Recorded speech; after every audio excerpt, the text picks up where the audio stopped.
52 episodes, 52 ordinary people, 52 real stories about things that affect overall health. Because there is a lot more that goes into being healthy than food and fitness. Inspiration, support, a new perspective, and knowledge. You'll find that and more here on the Healthability Project. Hi, welcome to the Healthability Project. I'm Robin McKenna. In 2020, the CDC issued a leading causes of death report. While the report found that suicide was the 12th leading cause of death overall in the United States, the most shocking statistics in that report were that suicide is the second leading cause of death of those aged 10 to 14 and the third leading cause of death of those aged 15 to 24. In the wake of these tragic losses are parents, siblings, grandparents, aunts, uncles, cousins, and friends. What is a family to do in the aftermath of a suicide? How does one live life as a survivor of suicide? Here to share her story about exactly that is Sabina Zunguze. Sabina has held many professional positions over the course of her career, all of which are centered around economic empowerment and professional and leadership development of women in Africa. She accomplishes this through sustainable sourcing of products and ingredients and by providing managerial support, production assistance, and business training. Sabina is the founder and CEO of A Gift to Africa, LLC, a health and wellness enterprise based in Florida with branches in Zimbabwe, Malawi, and South Africa. She is the vice president of the American Business Women's Association Emerald Coast chapter. She has also worked on development projects with the Department of Trade and Industry in South Africa. Sabina is a speaker, consultant, and coach on doing business globally and also cultural considerations on doing business in Africa. After losing her nearly 21-year-old daughter to suicide in 2017, Sabina and her family established the Tatissa Foundation for Suicide Prevention and Social Justice. She sits on the board of this foundation with her children and husband.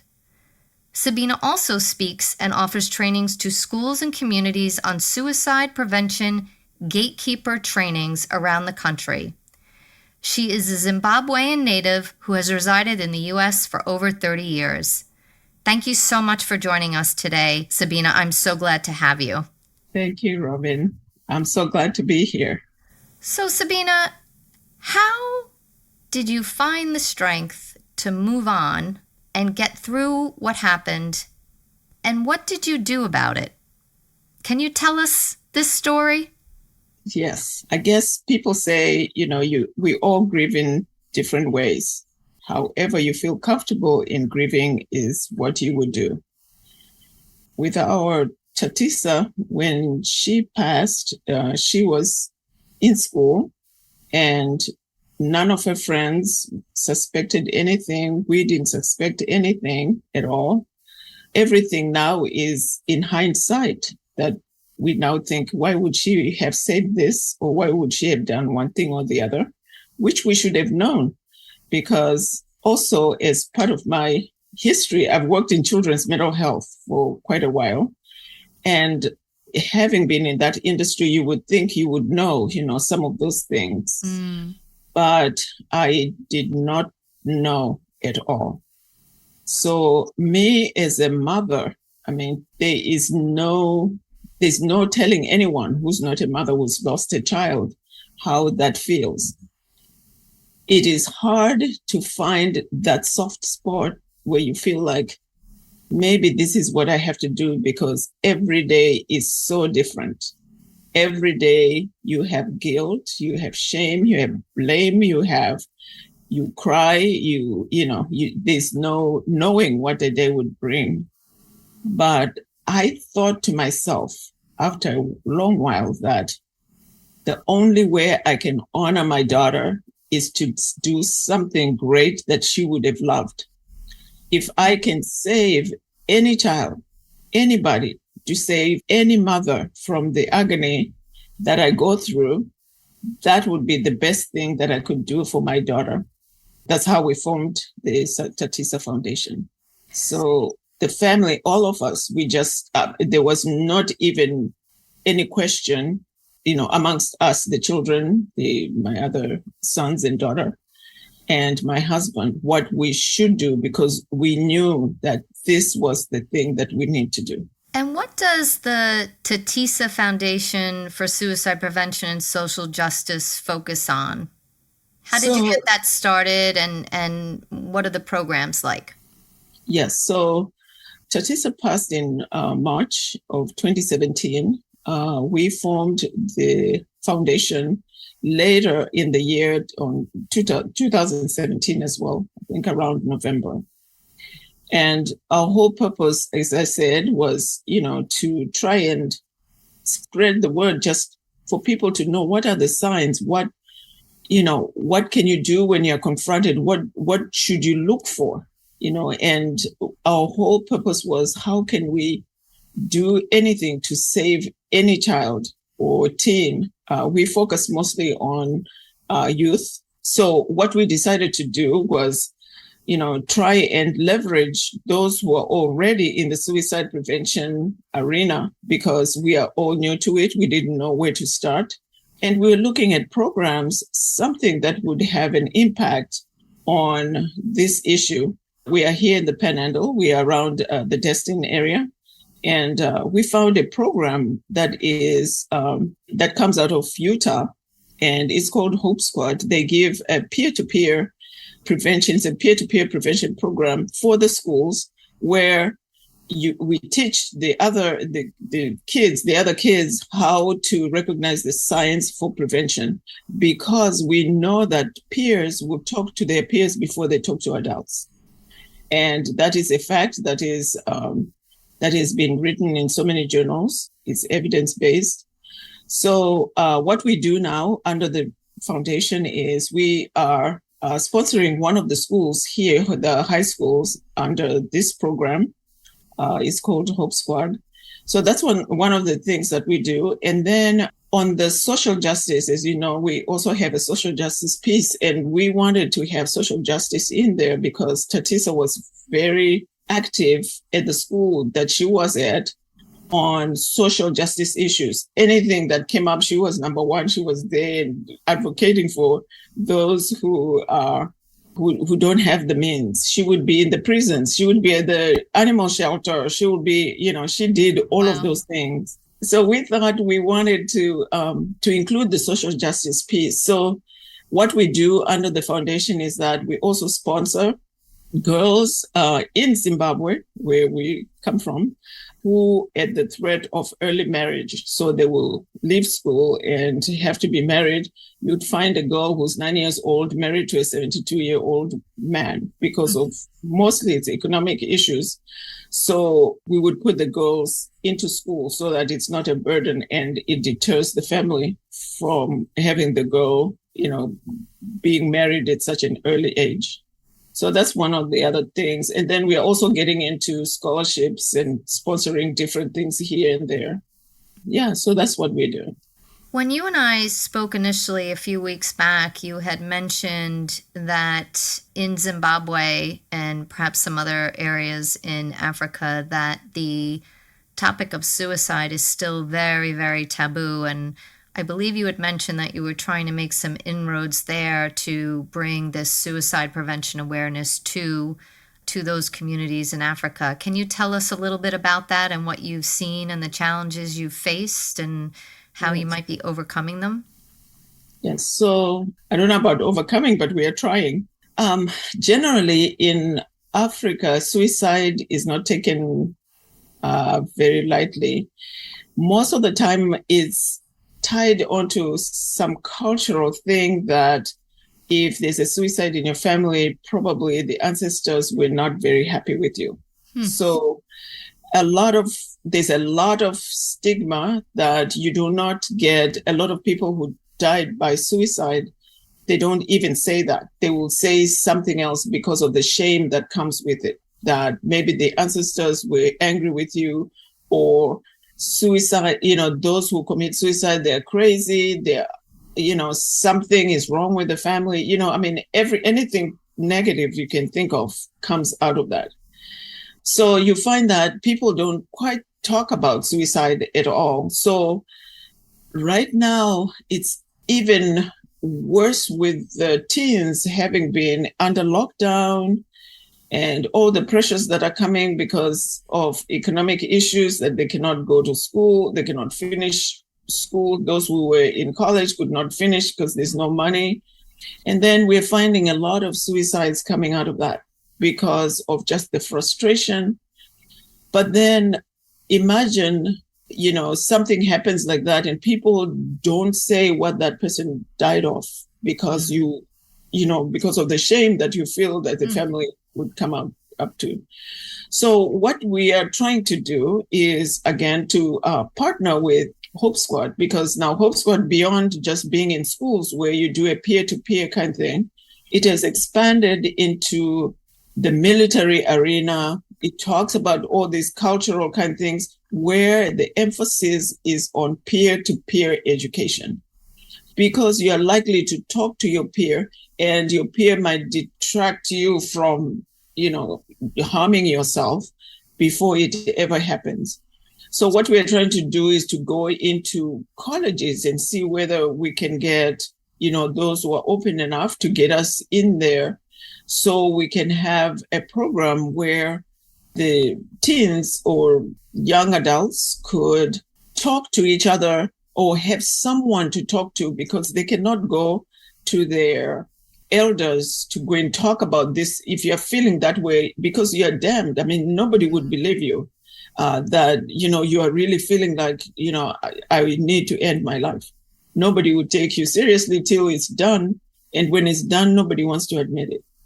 So just the stigma is, we talk about stigma here in the US being such a taboo here, but it's nowhere near what you would find on the outside. It is just so devastating, even with us as a family, to talk about it. People say, I've had even a relative tell me, why are you going around and saying that? Just, you don't have to say that your daughter died of suicide. And it's like, why wouldn't I say that? I want to say it so that I can help somebody who is at the verge of doing something to themselves. So that's how bad.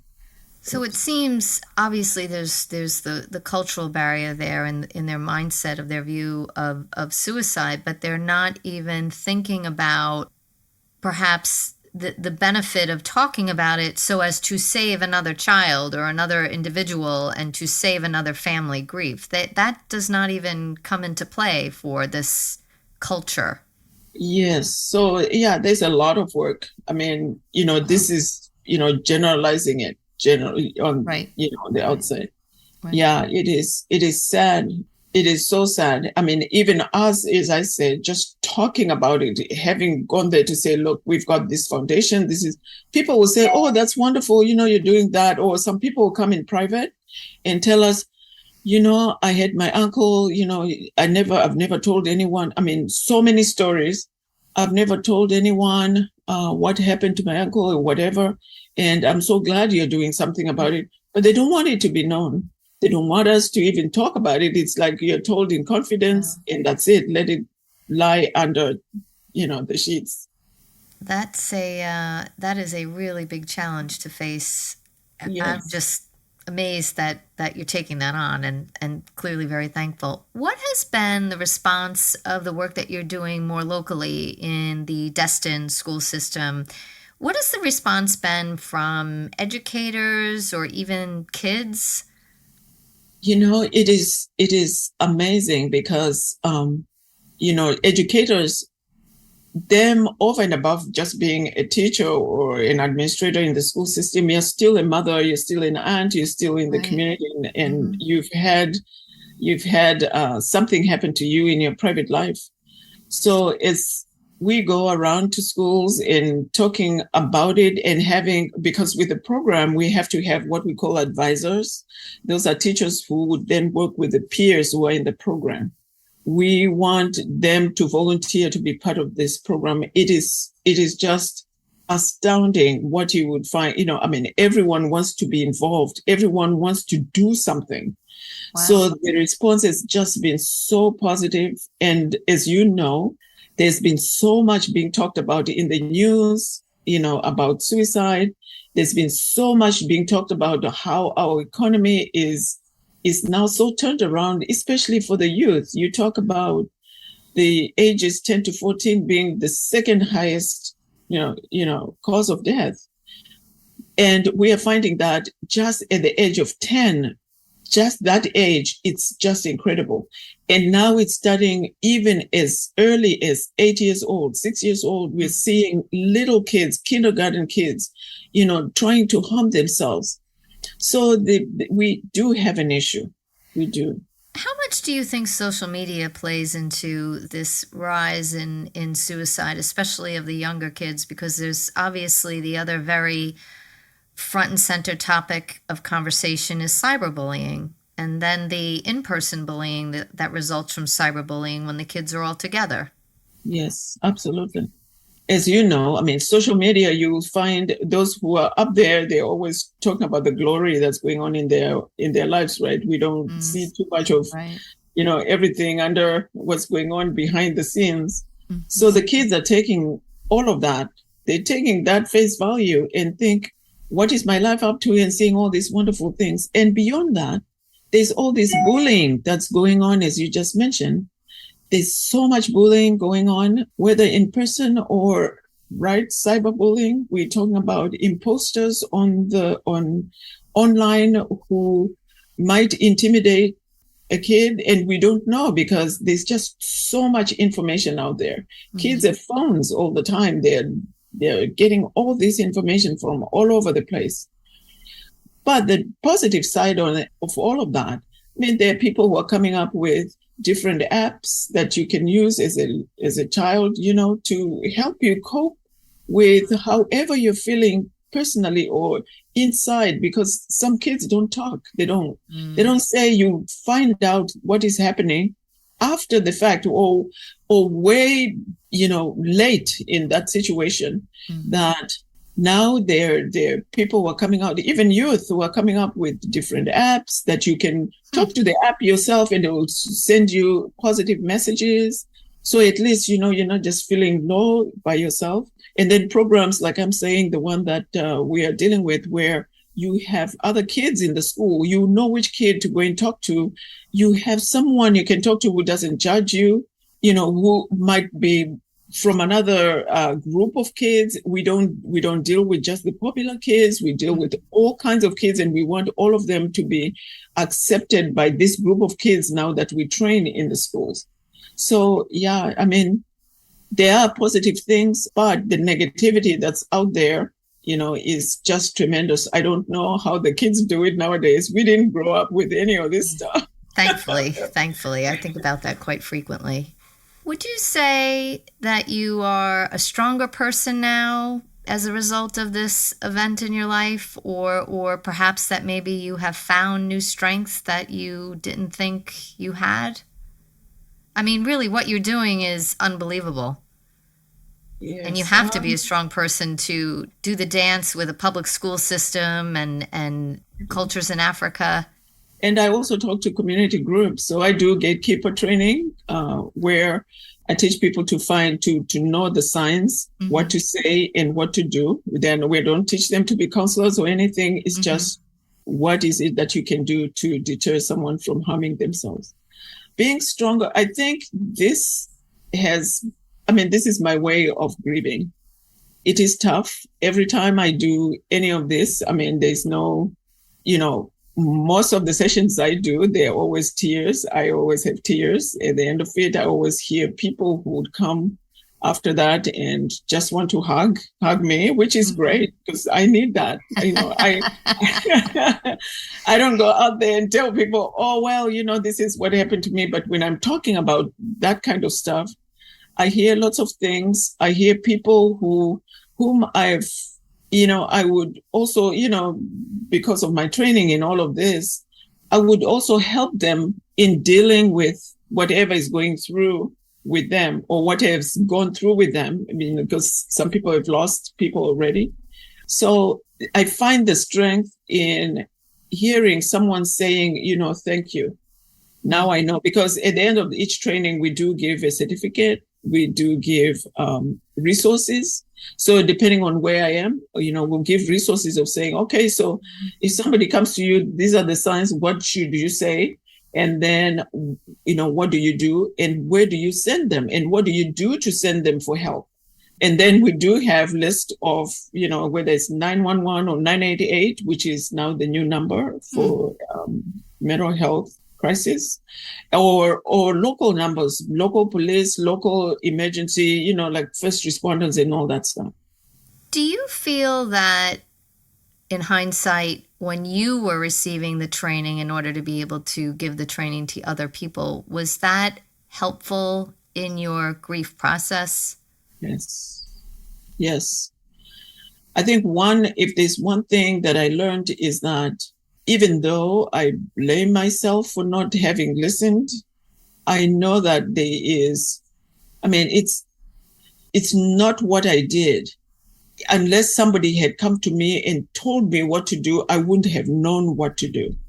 So I should stop blaming myself and look positive, So with all the training that I've gotten, it's not that, it encourages me to go on and not just blame myself and just throw a blanket over my head and cry. I mean, it's been good. It's draining, but it's been good. And I would do it over and over again. I would not give up to do that for the kids here locally, for the kids around the world, wherever I'm called, I would do it over and over again. And I know that I'm sure my daughter is smiling there and saying, absolutely. Keep going, Mom. Absolutely. Yeah. I sometimes think there is no person with greater strength on the face of this earth than a mother. It's so true. It is true. I mean, though we are a family foundation, we are also all grieving differently. My husband is more into the research part of it. How can we find more research? How do we talk about it to people in a setting like, let's go and present at a conference or something under the foundation. And the kids also, each one of them has found strength in doing some kind of fundraising because it gives them that purpose of saying our sibling did not go, for nothing. There was some reason that happened. Well, I do know, I did take a look at the foundation website, and there are some fabulous resources for help and education. So listeners, please take a look at that. That's the Tatissa Foundation for Suicide Prevention and Social Justice. Sabina, I can't thank you enough for joining me today and sharing your story and the beauty that has come from such a tragic event. So thank you so much. No, thank you for having me. Hopefully, whoever is listening, keep going. Have strength, find some resources, help somebody. Yes. Thank you so much. Agreed. Listeners, hopefully you enjoyed this episode. If so, please like us, share us, tell your friends about us. And if you have any questions, comments, or suggestions, you can email us at thehealthabilityproject@gmail.com. Thank you very much. We'll see you next week. Thanks for joining us today at the Healthability Project.